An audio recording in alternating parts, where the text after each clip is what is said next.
আরেকটা ভিডিও নিয়ে শুরু করলাম। আজকের ভিডিওটা আমি ডাইনিং টেবিল থেকেই শুরু করেছি, মানে নাস্তার টেবিল থেকেই। আজকে আমাদের সকালের নাস্তা হচ্ছে রুটি আলু ভাজি। অফ ক্যামেরায় রুটি আলু ভাজি করা হয়েছে, যেহেতু আমি কোনো ক্যামেরাটা করতে পারছি না বা ভিডিও করতে পারছি না, তার জন্য বললাম কি আর ভিডিও আপনাদের সাথে শেয়ার করব। যেহেতু আমি ভিডিওই করতে পারছি না, তার জন্য কোনো তেমন একটা ভিডিও শেয়ার করতে পারছি না। আগে তো আমি রান্নাবান্নার ভিডিও শেয়ার করেছি, এখন তো আমি রান্নার ভিডিও শেয়ার করতে পারছি না। যেহেতু আমি রান্নাবান্না করতে পারছি না, তার জন্য ভিডিওটাও কিন্তু শেয়ার করতে পারছি না। আর আমার মা কিন্তু ক্যামেরা করতে পারবে না, তার জন্য কিন্তু ক্যামেরাটা ফিটিং করে দিতেও পাচ্ছি না। তার জন্য বললাম আসসালামু আলাইকুম everyone, welcome to back to my channel. দূরে কাছে যে যেখান থেকে আমার ভিডিওটা দেখছেন, আশা করি আল্লাহর রহমতে সবাই ভালো আছেন, আমরাও ভালো আছি। নতুন একটা ভিডিও নিয়ে শুরু করলাম, আশা করি ভিডিওটা দেখতে থাকুন, আপনাদের ভালো লাগবে। হয়তো বা ভিডিওতে তেমন কিছু শেয়ার করতে পারছি না আগের মতো আমি, তার জন্য বললাম। বিশেষ করে রান্নাবান্নার ভিডিও কোনো শেয়ার করতে পারছি না। আমি এখন সামনের রুমে চলে আসলাম। সামনের রুমটা একটু গুছিয়ে নেব, বিছানাটা একটু ঝাড়া দিয়ে নেব। তার জন্য বিছানার থেকে রিমোট সাথে মোবাইল সব কিছু সরিয়ে নিচ্ছিলাম, মানে বিছানার উপরে ছিল রাখা, তার জন্য। আর বিছানাটা একটু ঝাড়া দিয়ে নেব।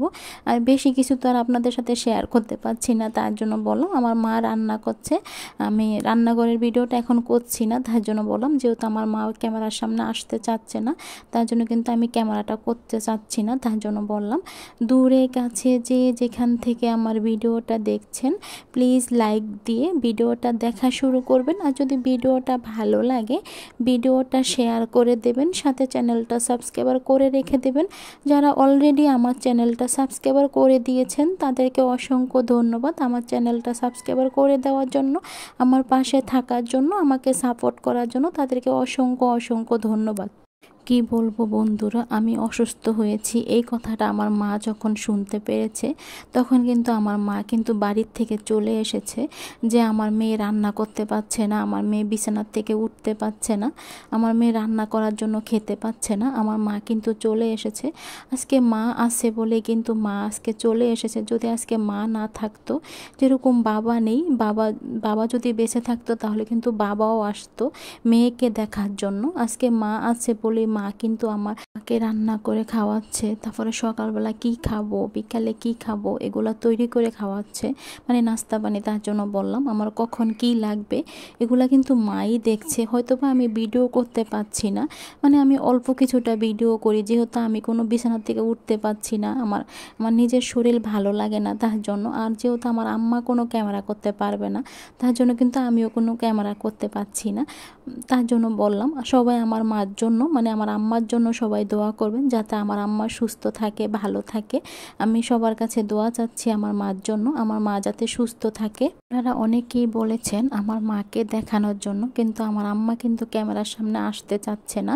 আমার আম্মার নিষেধ, আম্মাকে ভিডিও করা যাবে না, তার জন্য কিন্তু আমি ভিডিওটা করতে পারছি না। তার জন্য আমি আন্তরিকভাবে দুঃখিত। কিছু পারিবারিক সমস্যার কারণে কিন্তু আমি ভিডিওটা করতে পারছি না আমার আম্মাকে নিয়ে, মানে আমার আম্মাকে দেখাতে পাচ্ছি না, তার জন্য বললাম। দেখুন আমি এখন সামনের বারান্দায় চলে আসলাম। সামনের বারান্দায় এসে একটু বাহিরের দিকে ক্যামেরাটা করে নিচ্ছিলাম। বেশি কিছু দেখা যাচ্ছে না বাহিরে, মানে খালি জায়গাগুলো দেখা যাচ্ছে আর মেন রোডটা দেখা যাচ্ছে। আজকে না বাহিরে রোদও উঠেছে, সাথে বাতাসও আছে। বাতাসটা এতটা ভালো লাগছিল, তার জন্য বারান্দায় একটু দাঁড়িয়েছিলাম, কারণ বাসায় রুমে কারেন্ট নেই, কারেন্ট চলে গিয়েছে, তার জন্য বারান্দায় এসে দাঁড়িয়েছিলাম বাতাসে, তার জন্য ভালো লাগছিল, মানে বাতাসটা অনেকটাই ভালো লাগছিল, তার জন্য বললাম। সাথে দেখুন বাহিরের ভিউটা অনেক সুন্দর লাগছিল, আমার কাছে দেখতে ভালো লাগছিল ভিউটা।